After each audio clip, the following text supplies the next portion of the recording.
Assalamu alaikum Filaz, hope you are doing good. So this is another video of Mind Master recorded series. So in this video we will be covering the two major emotional states which are very interrelated to each other. One is fear and the other one is anxiety. सो हम इन दोनों को ज़रा detail में समझेंगे because based on my experience in past of doing a lot of one on ones and having discussions with my friends and my own experiences as well. I think this is the most common emotion slash emotional state which occurs to the most of the individuals.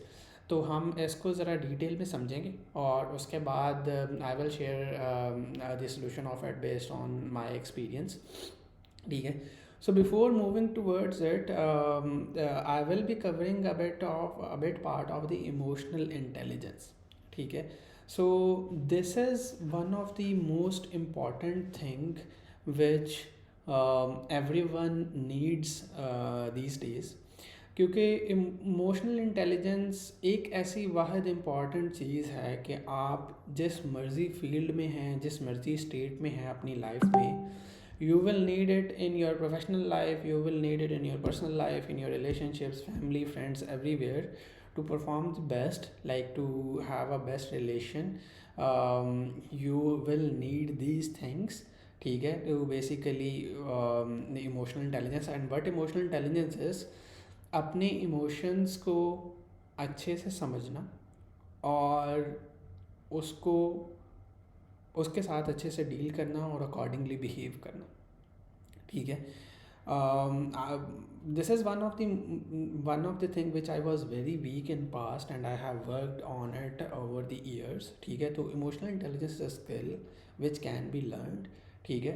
And that's why I'm making this video because it is related to that. And उसकी एक छोटी सी example यही है कि let's suppose you are at a workplace and you have a conflict with your colleague. ठीक है.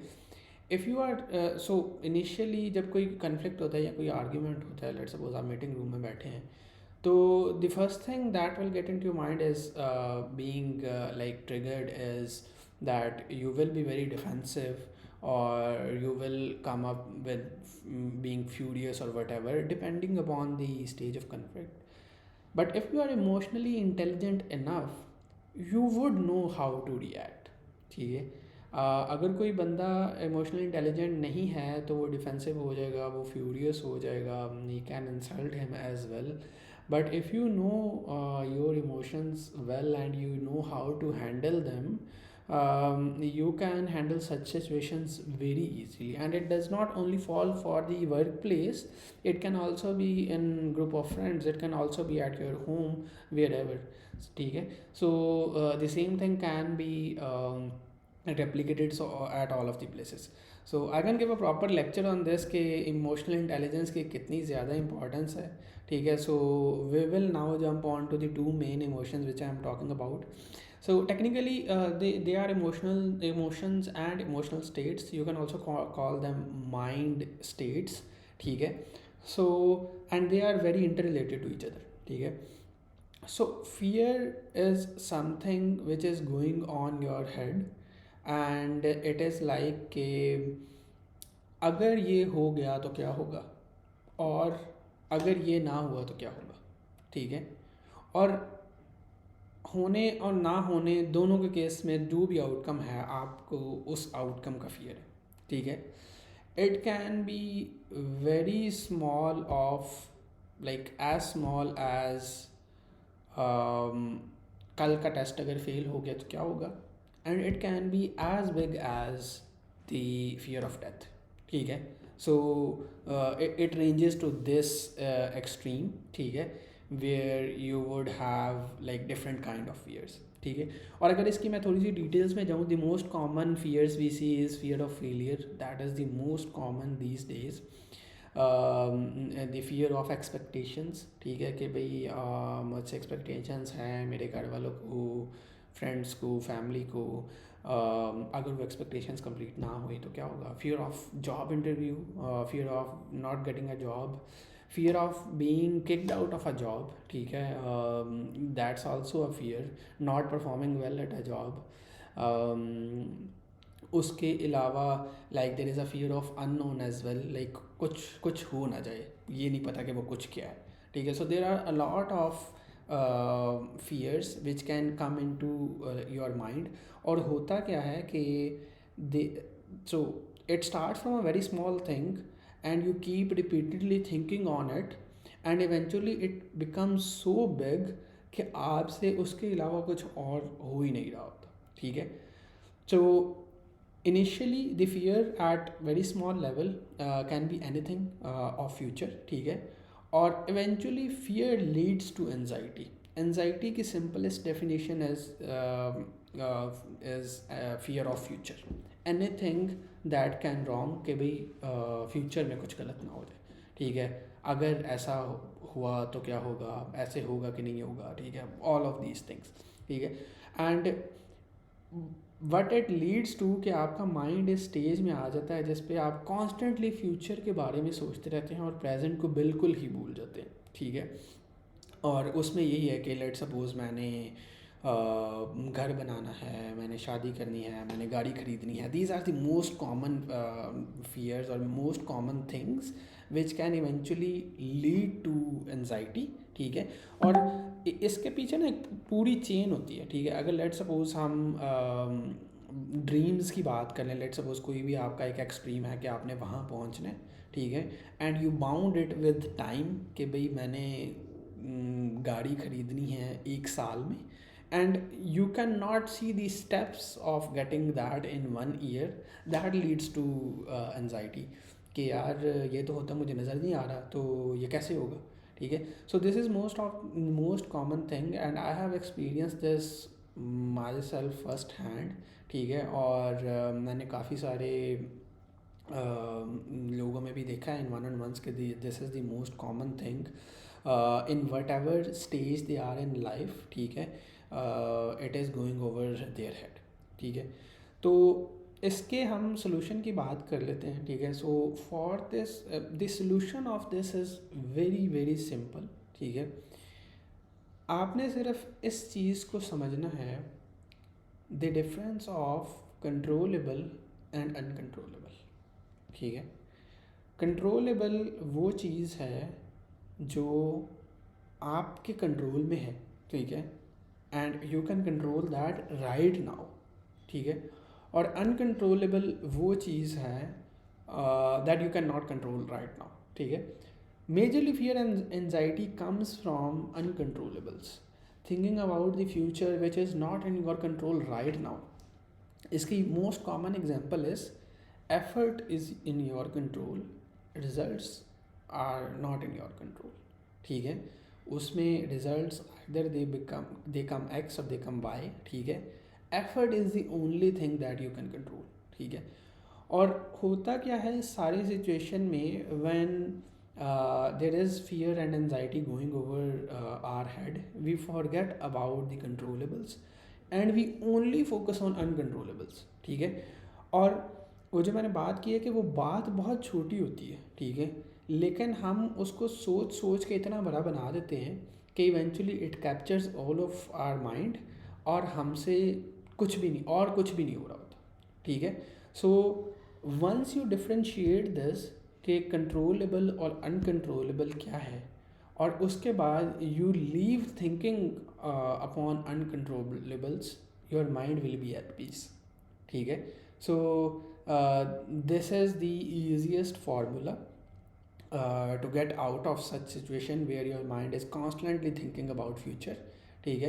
you define controllable and uncontrollables, and how can you do that, ठीक है। you can take a pen and paper, just write down what is the what are the top 3 fears which are going over my head, you list them down, and then you in front of that write either this fear is controllable or uncontrollable, ठीक है। और उसमें से जो भी uncontrollable है ना, उनको आप कंप्लीटली नलीफाई कर दें, ठीक है। और इससे अगर आपने एक स्टेप आगे जाना है विच इज़ अंडरस्टैंडिंग कि वो फियर आ क्यों रहा है। Mostly like the fear is not itself जो सरफेस लेवल पे नज़र आ रहा होता है। The fear is at the fear is behind the scene, जो आपको डरा रहा होता है कि यार ये मतलब ये ना हो जाए, वो ना हो जाए, वट एवर, ठीक है। सो इसकी एग्जांपल जैसे मैंने अभी स्टार्ट में दी थी, ठीक है। So you are getting an anxiety that you have to buy a house, ठीक है। और the fear itself is not buying a house, the fear is that you have attached it कि भाई मुझे 1 साल में घर खरीदना है, ठीक है। और जब आप अपने current stage whatever you are earning और whatever salary you have, ठीक है, उसको एंड योर पोटेंशियल को जब आप मैथ्स करते हैं ना, तो वो सेंस नहीं बना रही होती 1 साल में घर बनाने वाली, ठीक है। और ये जो डिफरेंस है ना मैथमेटिक्स का, ठीक है, वो बेसिकली फियर क्रिएट कर रहा होता है, ठीक है। तो जब आप पेपर पे फियर को लिखेंगे कि 1 साल में घर नहीं बनेगा कि नहीं बनेगा, ठीक है, और उसके बाद फिर आप उसके पीछे वाली चेन को लिखेंगे कि भाई रीज़न क्या है इसके पीछे, ठीक है, then you will be able to understand कि भाई रूट कॉज क्या आती है और आप उसको वहाँ से अमिट कर सकते हैं, ठीक है। और दूसरा उसके टॉप पे जब आप कंट्रोलेबल और अनकंट्रोलेबल वाला चेक लगा देंगे तो it will be very easier for you to differentiate, ठीक है। And last thing which is very important to tell here, this is not only for fear and anxiety, this is generally for most of the important emotions, ठीक है। आपने ये बात समझनी है कि आप इसको कभी भी completely जो है वो रिमूव नहीं कर सकते, ठीक है। ऐसा नहीं होगा कि आज अगर आपने एनजाइटी ख़त्म कर दी है तो वो दोबारा नहीं आएगी, ठीक है। I can give an example from my life, a part of life where I was looking for job and market was very tough, ठीक है। At that point I used to wake up early in the morning, fresh mind, ठीक है, and till I sleep late in the night my mind was again very heavy, ठीक है। और उसके लिए फिर आई यूज़ टू जर्नल डेली, ठीक है, डेली बैठ के मैं वो चीज़ें अपने आप को रिमाइंड करवाता था। I had this playlist as well, so this is another thing over top of writing it down. You can have a playlist of reminders, either it can be spiritual, either it can be mindset talks as well, which remind you again and again कि you don't have to overthink, आपने इस चीज़ पे focus नहीं करना, ठीक है। You only have to focus what is in your control, either it's effort, either it's the work, either it's the like whatever, ठीक है। So you can create a playlist as well. So for me over that period I still remember हर रोज़ I use to journal 2-3 pages daily, ठीक है। I use to listen to the playlist of my reminders, and again next day after going through whole day, at night again I come back to the same emotion. So the reason is कि उस process में आपको ये daily करना पड़ेगा, ठीक है, to basically control yourself. So it's like कि जो ख्याल है वो शुरू में बहुत छोटा था, ठीक है, लेकिन अब आपने उसको ओवर थिंक करके इतना बड़ा कर लिया है कि वो एक दिन में नहीं जाएगा, ठीक है। तो इसके पीछे और भी फोर्सेस होती हैं जो कि आपको बेसिकली फोर्स कर रही होती हैं to think it again and again.